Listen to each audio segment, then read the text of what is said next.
What is a dirty secret about an industry that you have worked in that people outside the industry really ought to know?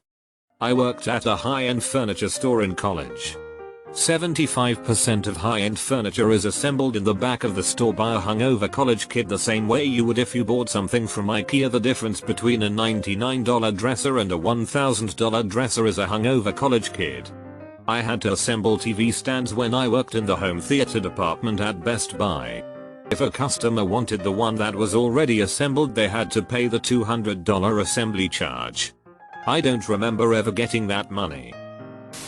Most people who say this are ignored as kooks. But having worked in pharmaceutical research, I can confirm this. We already have developed better, safer medicines than most of the crap currently on the market. However, due to the following reasons, most of it will never reach the market. FDA approval costs a fair amount of money and time.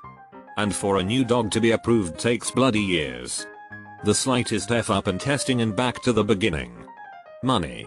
If a new dog discovery is not going to be as profitable as the stuff currently on the market, it will simply be patented and sat on research funding. Not enough of it anymore to properly explore all the possibilities. This fact bothers me so much. The suppliers of big pet store chains like PetSmart and Petco are horrid for the animals. They're nothing but breeding factories, churning out as many animals as possible with no thought to their health. A large majority of our animal shipments came in sick, dehydrated, or worse. Animals were often left in the back sick room with little if any veterinary care. We once had a Greek tortoise with a respiratory infection languish for 6 months back there, barely eating anything at all before someone finally took her to the vet and had her put down. I adopted many animals during my 3 years there, including a cordon bleu finch that had caught a leg in cage wiring, snapping in half at the ankle, and a gerbil that came in with no eyes and a horrible break in his leg. They would have otherwise sat in a small dark cage their whole life, never being offered up for sale. It's not just cats and dogs you shouldn't buy from pet stores.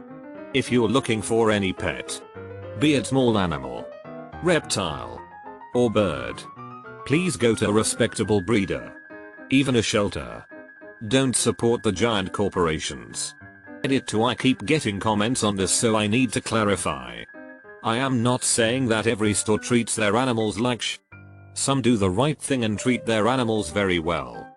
Even so, the suppliers for the animals are hell.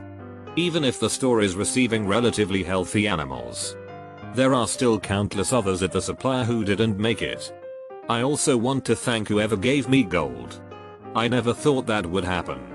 Equals D. The chip circuitry on printer cartridges are made, maybe not necessarily to fail, but to such low quality that effort. Close enough. HP is the biggest culprit right now. Also, I'm about 99% certain that they're sending out firmware updates to disable older models of printers to prevent you from using aftermarket cartridges. I work for a UPS store. Here is a few things I have learned since working here. Writing fragile on your package means nothing. Your package will get thrown around, dropped, and beaten up. If it is breakable, then according to our guidelines for properly packaged items, it needs to withstand 1,000 pounds of pressure and a 4 feet top. UPS capital claims is terrible as well. They will do whatever they can to not pay you the amount you insure your package for. I used to work at a metal fabrication shop. We sold sheets of metal, varying from 1/1000th of an inch thick to 1 stroke too thick. UPS managed to dent a 1 stroke too thick of full hard stainless. I have no clue where they got a tank to run it over with, but they did it. Former FedEx employee here. The people who actually handle your packages are more or less slave laborers. No one cares if your packages says fragile or has special instructions. Most of the time the workers hate their jobs so much they throw your box on purpose or stomp on it to make it fit in the trailer. Don't hang up on telemarketers. If the dialer program they use works like mine, that just puts your number back into the database. If you don't want to be called again, just say so. We're required by law to comply. The ones who call me are breaking the law just by calling me. So I doubt their commitment to taking me off their list if I ask them. I just don't answer the phone if I don't recognize the number. Fiber internet service provider here. Bandwidth is not a scarce commodity like they want you to think it is. It is all about profit margins and oversubscribing the network. I worked for a political consulting firm and was completely floored when congressmen women would come in for media training, learning to be normal on camera or in front of constituents. Nearly every politician who came in for training was clueless and literally had their views on the issues fed to them by my boss, the media strategist. Sounds obvious, but it's really horrifying to witness. I worked on a political campaign and it made me realize how completely fake politics are. I mean, I had an idea, but no one is allowed to say anything that isn't part of the pre-prepared messaging. They'll do anything to avoid topics that aren't within the outlined priorities, even if it's something they personally care about. Or should. Everything is decided based on what strategists think will get votes. It's really disheartening. I was a deep sea diver for 10 years in the Gulf of Mexico. Huge oil spills happen and are covered up hundreds of times a year by every company. The entire industry is in on it. The bottom of the Gulf is a disgusting garbage dump. Every boat dumps their trash into the Gulf. No one obeys the laws and the Coast Guard doesn't enforce anything. It is impossible to crawl through ventilation shafts. Professional duct worker here. My whole life has been a lie. If more citizens knew how often US military individuals said things along the lines of F civilians, they can suck my D, people might lose some of their unrelenting support for the troops. If more citizens knew how often politicians said F civilians, they can suck my D, they might lose a little more support for the government. I'm in radio. We don't get to pick what we play on air. The PD schedules it and we just talk in between songs. The closest we get is when we play a request. That's usually something we wanted to hear and no one actually requested it. The guys down at the talk station ironically can play whatever they want but think the last good song came out in 1975. From my former job, the US military has a tradition where you spend your entire budget by October, the new fiscal year, or you risk losing that portion of your budget. I've been in units that would go out and purchase $200,000 worth of useless sh just to avoid having a budget surplus. Multiply by the number of units in the military, a ton, and you have all your fraud, waste and abuse. Same everywhere. If you don't use the budget they reduce it the next year. This is huge in education. A county in my state had $50K left over from a program and wanted to spend $40K of it on 250 Kindles just to make the budget. The only reason it was denied was because a non-profit would have raised hell over it. I work at a US lobbying firm. And I'm sure no Redditor would be shocked to hear that us legislators are ignorant. You might be surprised just how ill-informed a lot of them are. Though. Like the congressman who believed David Cameron was a member of the Socialist Party. Or the one that asked me why we called it Russia now, not the USSR. Or the senator who told me he'd grown up drinking seawater and it was healthier for you. The list could go on. Emergency room doctor here. I really do want you to get better. I really want you to not die. I get spat on and cursed at and I'm the recipient of several stink eyes daily.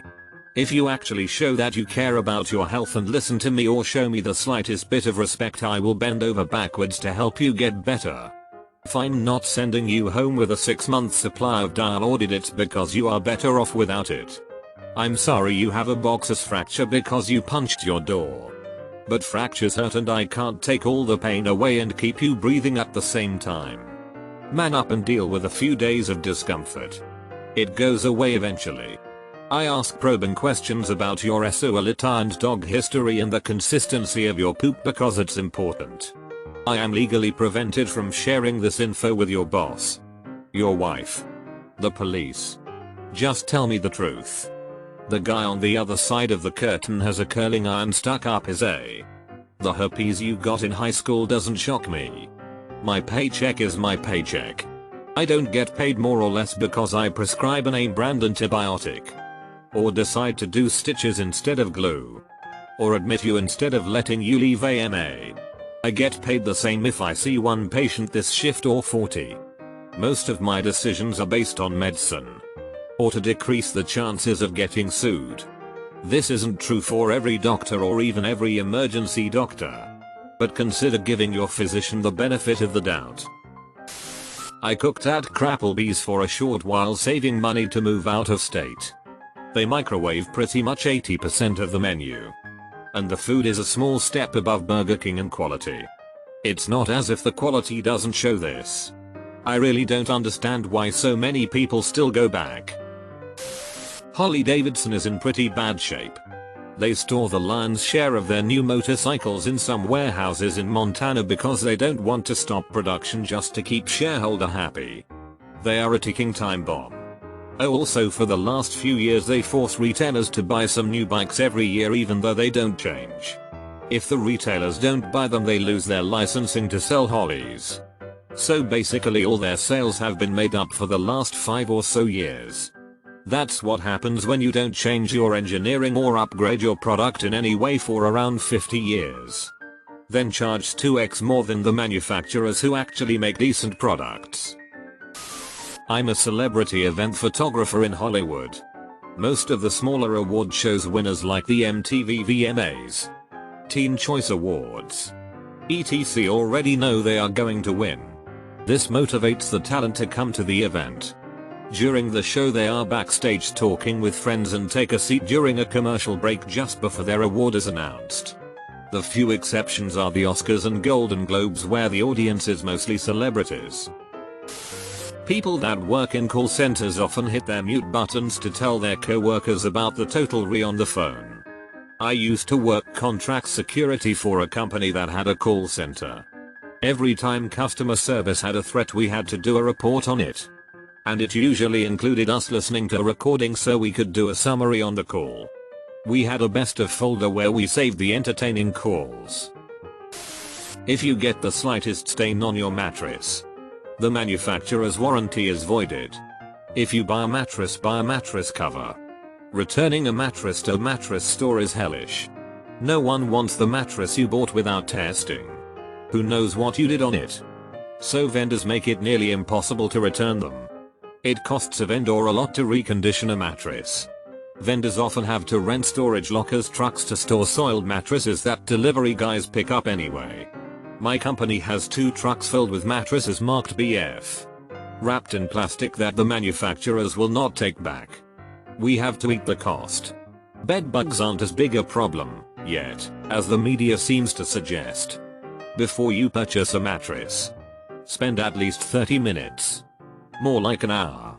Laying on it in your normal sleeping position. If the store gives you a hard time, go somewhere else. Do not buy the plushest bed you find. It might feel good at first, but that thing will turn into a mushy hole that causes your back to spasm so that you pray for death. Don't give the mattress store a bad review cause you bought the wrong mattress. Pissed on it. And then they wouldn't take it back.